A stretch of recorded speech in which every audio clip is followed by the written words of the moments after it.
Israel और Hamas के बीच जो सीज फायर टूटने को लेकर एक आशंका पैदा हो गई थी कि अब ये सीज फायर पूरी तरीके से नाकाम हो जाएगा। उसको बचाने के लिए अमेरिकी प्रेसिडेंट डोनाल्ड ट्रंप सामने आए हैं और अमेरिका ने जो कुछ गड़बड़ी इजराइल कर रहा था उसको संभालने के लिए अपने विशेष दूत से लेकर उपराष्ट्रपति तक को इजराइल रवाना कर दिया है।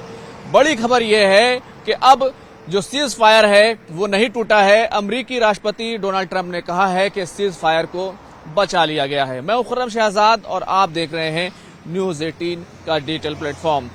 मिडिल ईस्ट की खबरों में आपका स्वागत है और हम जैसा कि हम बात करते हैं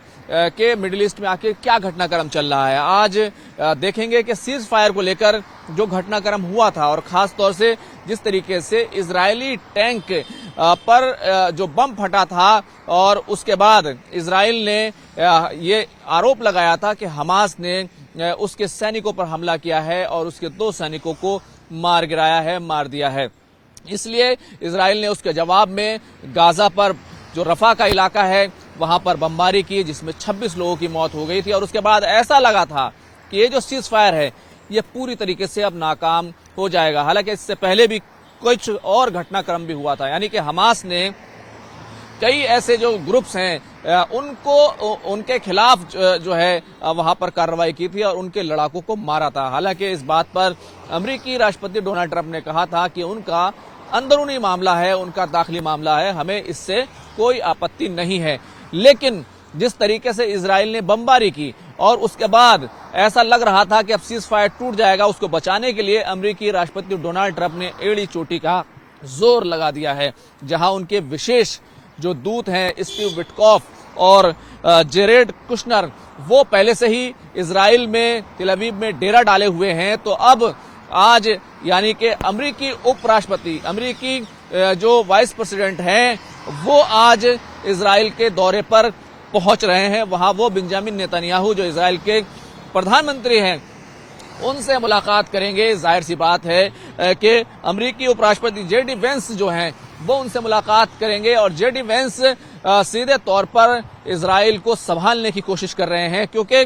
अगर कुछ खतरा है इस पूरे सीज फायर को और अमेरिकी राष्ट्रपति डोनाल्ड ट्रंप खुद अमेरिका की अगर साख पर कोई बट्टा लगा सकता है, पूरी साख दांव पर लगा सकता है, पूरी दुनिया में उनकी नाक कटवा सकता है, तो वो कौन है? वो इजराइल है। और इजराइल का जिस तरीके से किरदार रहा है, जिस तरीके की भूमिका रही है और जिस तरीके से इजराइल सीज फायर का उल्लंघन करता रहा है, उसको लेकर तमाम खतरा जो है वो अब बेंजामिन नेतन्याहू और इजराइल की आईडीएफ से जो है वो अमेरिकी राष्ट्रपति को लग रहा है कि हमास ने अभी तक ऐसी कोई कार्रवाई नहीं की। लेकिन इस तरह की खबरें जरूर आई हैं कि ये जो हमला हुआ था, जिसको इजराइल ने हमला कहा, और उसके टैंक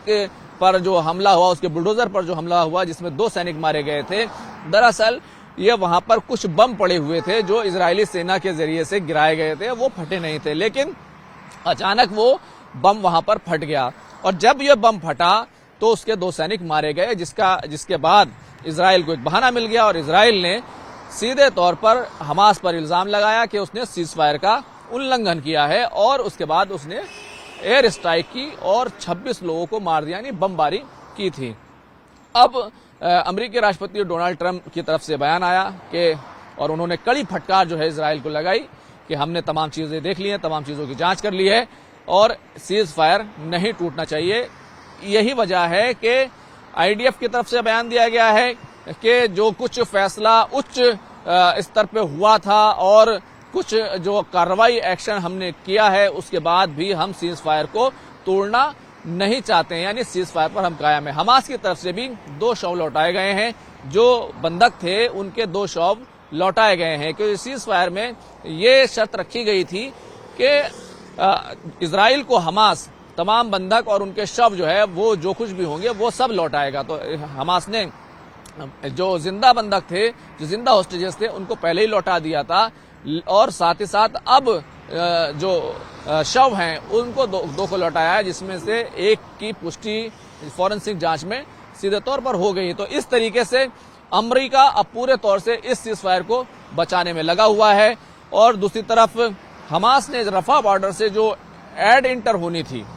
उसको जिस तरीके से रोक दिया था उसको भी अब खोल दिया गया है। लेकिन किस हद तक ऐड जा रही है वो एक बड़ा सवाल है और इसको लेकर कोई भी बात साफ नहीं है। हालांकि मिस्र की तरफ से ये कहा गया है कि हम रफा का जो एडमिनिस्ट्रेशन है वहां की जो देखरेख करने के लिए, वहां का कंट्रोल लेने के लिए हम तैयार हैं। लेकिन इसी बीच जो है अमेरिकी उपराष्ट्रपति का भी